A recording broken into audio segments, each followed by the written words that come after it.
Do you ever feel overwhelmed by all the political chaos around you? What if I told you there was a saint who lived through one of history's most political, turbulent times and discovered a secret that kept him peaceful, focused, and incredibly effective while everyone else was losing their minds? Today I want to share Don Bosco's secret for staying sane in insane times. The Miracles and Prophecies of Saint John Bosco, a project of America Needs Fatima. I'm your host, Adrian Fonseca. Subscribe for new episodes every Monday, Wednesday, and Friday. Welcome to the Miracles and Prophecies of Saint John Bosco. I'm Adrian Fonseca. These videos exist to share timeless wisdom from Saint John Bosco that can transform your spiritual life today. If you're tired of feeling anxious about politics, if you're exhausted by the constant division, or if you're wondering how to stay faithful while the world seems to be falling apart, this story is for you. Today you'll discover Don Bosco's approach to navigating political chaos without losing your peace or compromising your faith. Later in the video, I want to tell you about free gifts that we give to our monthly promoters. But first, let's go back to 1846 Italy and see how Don Bosco handled his own political storm. At this point, Italy was a powder keg ready to explode. Imagine yourself in this scenario. Foreign powers are controlling your country. Revolutionary groups are plotting in the shadows. Economic warfare is crushing the common people. Austria had doubled the tariffs on Italian wine, devastating families who depended on their vineyards for survival. Political manifestos were flying. Everyone was choosing sides. In the middle of all the chaos, what do you think Don Bosco did? Join a political party? Write angry manifestos? Rally people to march in the streets? Nope. He wrote a book about making wine. I'm serious. While everyone else was screaming about politics, Don Bosco quietly published The Italian Winemaker, a 150-page practical guide teaching poor peasants and vineyard workers how to save their harvests. Austria's tariffs were crushing these families. One bad batch of wine could mean a year without income. So instead of giving speeches about the injustice of it all, Don Bosco gave them actual help.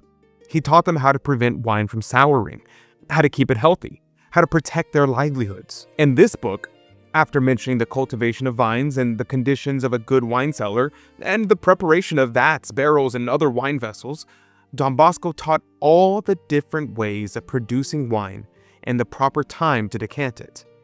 Then, he did something even more remarkable. He personally distributed thousands of copies to peasants, priests, and mayors throughout Italy. Now, don't get me wrong. Don Bosco's concern was never merely about the material welfare of his people. It was about something far more profound: the Catholic faith. That same year, Pope Gregory XVI died. In the city of Turin, a young Don Bosco gathered his students. Many wept when bells tolled, signaling the Pope's death. The entire Catholic world was in mourning. Political revolutionaries saw this as their opportunity to push their agenda on the new Pope. On June 16, 1846, the cardinals elected Giovanni Ferretti, Pope Pius IX. The crowds went wild. They called him the liberal Pope, the one who would finally give them the political changes that they wanted. Revolutionary groups tried to use him for their causes, and the new pontiff, who was mild-mannered, generous, but firm, and was known for his incomparably good heart. He had a lively intellect, studied science, and was easy in speeches, and possessed a firm and profound piety, and was an expert in political things. And best of all, he was deeply devoted to the Immaculate Virgin Mary. The streets of Rome erupted with joy, with cries of Viva Pio IX ringing out as the Pope granted amnesty to thousands of imprisoned for political crimes. And Don Bosco? He stayed quiet, refused to join in with the uproar. He remained loyal to the church, focused on his mission with the youth, and refused to get swept up in the political hysteria. He was a servant of the Queen of Heaven, a provider for the poor, and a defender of the church against those who would twist its message for their own ends.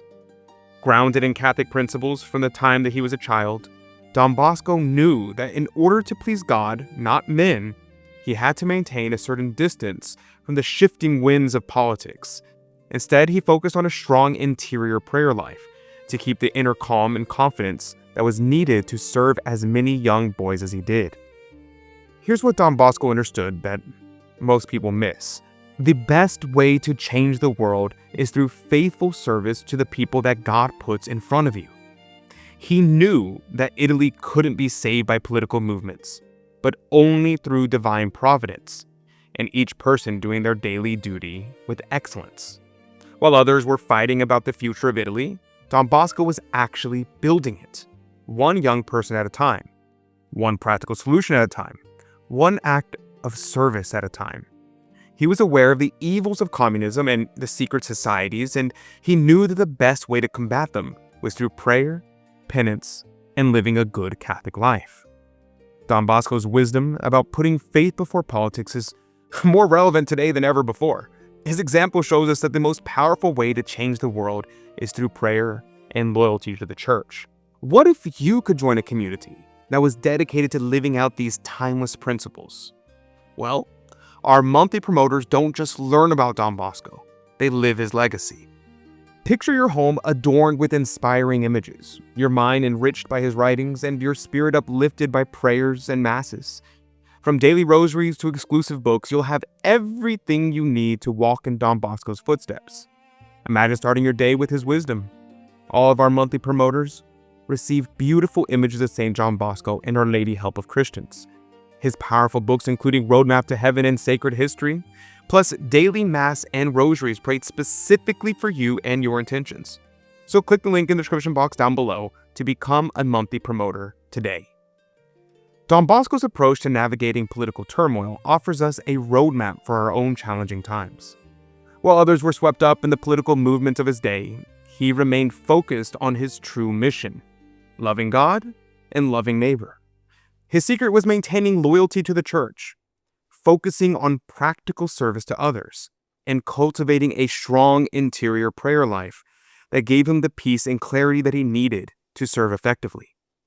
Rather than getting caught up in the shifting winds of political opinion, Don Bosco grounded himself in eternal truths and timeless Catholic principles. Like Don Bosco, we can make a profound difference by focusing on our daily duties and serving those that God places in our path. In our own politically divided world, Don Bosco's wisdom reminds us that our primary allegiance must always be to Christ and his church, not to any political party or movement. What resonated with you the most from today's story? Share your thoughts in the comment section down below. I'd love to hear how Don Bosco's approach might apply to your own life. And speaking of serving others, I want to recommend another incredible episode that shows Don Bosco's formation in action. Click on the video appearing on your screen right now to watch how Catholic students defended their faith against government agents. You'll discover how Don Bosco's students face hostile government interrogators with wisdom and charity that left their questioners speechless. Thank you for joining me today. Saint John Bosco, pray for us. May God bless you and Mary Immaculate keep you under her mantle. God love you.